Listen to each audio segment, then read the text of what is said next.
जय श्री राम भक्तजन, आप सभी का स्वागत है श्री रामचरितमानस कथा के वार्षिक पाठ के 20वें दिन की कथा में। श्री रामचरितमानस वार्षिक पाठ में हम प्रतिदिन 3 दोहे पढ़ते हैं, जिससे हमारी संपूर्ण रामायण 1 वर्ष में पूर्ण हो जाती है। जिन भक्तजनों पे समय की कमी रहती है, वे प्रतिदिन मात्र 3 दोहे पढ़कर 10 से 15 मिनट देकर अपना जीवन सफल बना सकते हैं। श्री रामचरितमानस श्री तुलसीदास जी द्वारा रचित हिंदी अवधी भाषा में लिखा हुआ ग्रंथ है, जिसे कोई भी व्यक्ति आसानी से पढ़ सकता है। इसको पढ़ने के लिए संस्कृत के ज्ञान का होना आवश्यक नहीं है।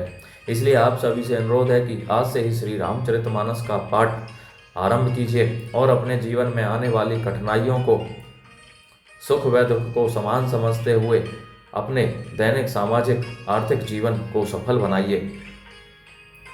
श्री रामचरितमानस का पाठ करने से पूर्व हम शिव शंकर भोलेनाथ पार्वती माता को प्रणाम व आह्वान करते हैं, जिन्होंने सर्वप्रथम श्री राम नाम की रचना की और इस संसार को श्री राम नाम प्रदान किया। तत्पश्चात सभी गुरुजनों, सभी देव देवताओं को प्रणाम व आह्वान करते हैं कि वे भी हमारे श्री रामचरितमानस से सम्मिलित हों और हमें अपना आशीर्वाद प्रदान करें। बोलो जय सिया और रामचंद्र की जय। तो शुरू करते हैं आज की कथा। सती हृदय अनुमान की सबू जाने सर्वज्ञ, कीने कपटू में संभूषण नारी सहज जड़ अज्ञ, मंगल भवनीय मंगलहारी द्रवौष दशरथ अजर बिहारी। सती जी ने हृदय में अनुमान किया कि सर्वज्ञ शिव जी सब जान गए। मैंने शिव जी से कपट किया। स्त्री स्वभाव से ही मूर्ख और बेसमझ होती है। जलो पय सरस बिकाई देख हो, प्रीति की रीति भली, बेलगे हो रसो जाई कपट खटाई परत पुनी, मंगल भवनी मंगलहारी द्रवौष दशरथ अजर बिहारी। प्रीति की सुंदर रीति देखिए कि जल भी अर्थात दूध के साथ मिलकर दूध के समान भाव बिकता है, परंतु फिर कपट रूपी खटाई पड़ते ही पानी अलग हो जाता है, दूध फट जाता है और स्वाद अर्थात प्रेम जाता रहता है। हृदय सोचू समुझत निज करनी, चिंता अमित जाई नहीं भरनी, कृपा सिंधु से परम अगाधा, प्रकट ने कहे ओ मोर अपराधा। अपनी करनी को याद करके सती जी के हृदय में इतना सोच है और इतनी अपार चिंता है कि जिसका वर्णन नहीं किया जा सकता। उन्होंने समझ लिया कि शिव जी कृपा के परम अथाह सागर हैं। इससे प्रकट में उन्होंने मेरा अपराध नहीं कहा। शंकर रूप अवलोकि भवानी, प्रभु मोहि तजेऊ हृदय अकुलानी, निज अग समुझी ने कछु कही जाई, तपई अवाई वे और अधिकाई। शिव जी का रूप देखकर सती जी ने जान लिया कि स्वामी ने मेरा त्याग कर दिया और वे हृदय में व्याकुल हो उठी। अपना पाप समझकर कुछ कहते नहीं बनता, परंतु हृदय अर्थात भीतर ही भीतर कुमार के आवे के समान अत्यंत चलने लगा। सती ही सह सोच जानी वृष केतु, कहीं कथा सुंदर सुख हेतु, भरनत पंत विविध इतिहासा, विश्वनाथ पहुँचे कैलाशा। वृष केतु शिव जी ने सती को चिंता युक्त जानकर उन्हें सुख देने के लिए सुंदर कथाएं कहीं। इस प्रकार मार्ग में विविध प्रकार के इतिहासों को कहते हुए विश्वनाथ कैलाश जा पहुँचे। तहें पुनि शंभु समुझी पने आपन, बैठे बट तरे करी कमिलासन, शंकर सहज सह रूप सम्हारा, लागी समाधि अखंड अपार।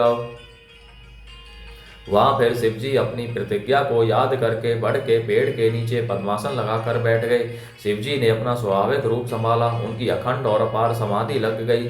सती बस ही कैलाश तब अधिक सोचू मन माही, मरमुने को जाने कछु जुग समय दिवस सिराही, मंगल भवनीय मंगलहारी द्रवौष दशरथ अजर बिहारी।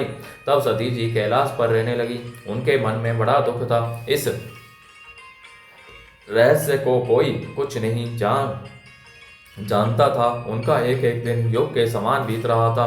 नित्य नव सोचू सती उर भारा, कब जय हूँ दुख सागर पारा, मैं जो कीने रघुपति अपमाना, पुनीपति बचनु मिर्सा करी जाना। सती जी के हृदय में नित्य नया और भारी सोच हो रहा था कि मैं इस सुख इस दुख समुद्र के पार कब जाऊंगी।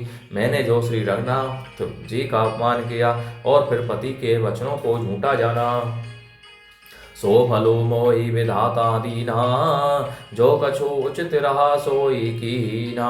अब विधि अस बूझिए नहीं तो ही, शंकर विमुख जिया वसी मोही। उसका फल विधाता ने मुझको दे दिया, जो उचित था वही किया, परंतु हे विधाता अब तुझे यह उचित नहीं है, जो शंकर से विमुख होने पर भी मुझे जिला रहा है। कही न जाई कछु हृदय गलानी, मन महू राम ही सुमिर सयानी। जो प्रभु दीन दयालु कहावा, आरती हरन वेद जसु गावा। सती जी के हृदय की ग्लानि कुछ नहीं कही जाती। बुद्धिमती सती जी ने मन में श्री रामचंद्र जी का सिमरन किया और कहा, हे प्रभु, यदि आप दीन दयालु कहलाते हैं और वेदों ने आपका यह यश गाया है तो आप दुख को हरने वाले हैं। तो मैं विनय करऊँ कर जोरी, छूटऊ बेगी देह मोरी। जो मोरे शिव चरण सने हो, मन क्रम वचन सत्य व्रतु एहु। तो मैं हाथ जोड़कर विनती करती हूँ कि मेरी यह देह जल्दी छूट जाए। यदि मेरा शिव जी के चरणों में प्रेम है और मेरा यह प्रेम का व्रत मन वचन और कर्म अर्थात आचरण से सत्य है, तो सब दर्शी सुनिए प्रभु करो सो बेगी उपाय। कोई मरनु जे ही बिनहि, सिर में दोष विपत्ति बिहाई। मंगल भवनी मंगल हारी, द्रवौ सुदशरथ अजर बिहारी। तो हे सर्वदर्शी प्रभु, सुनिए और शीघ्र वह उपाय कीजिए जिससे मेरा मरण हो और बिना ही परिश्रम यह पति परित्याग रूपी असह विपत्ति दूर हो जाए। एहि विधि दुखित प्रजेश कुमारी, एकथनीय दारुण दुखु भारी। बीते संबत सहस 87, तजी समाधि शंभु अविनाशी। दक्ष सुता सती जी इस प्रकार बहुत दुखित थी। उनको इतना दारुण दुख था कि जिसका वर्णन नहीं किया जा सकता। 87,000 वर्ष बीत जाने पर अविनाशी शिवजी ने समाधि खोली। राम नाम सवे सुमिरन लागे, जाने वो सती जगत पति जागे।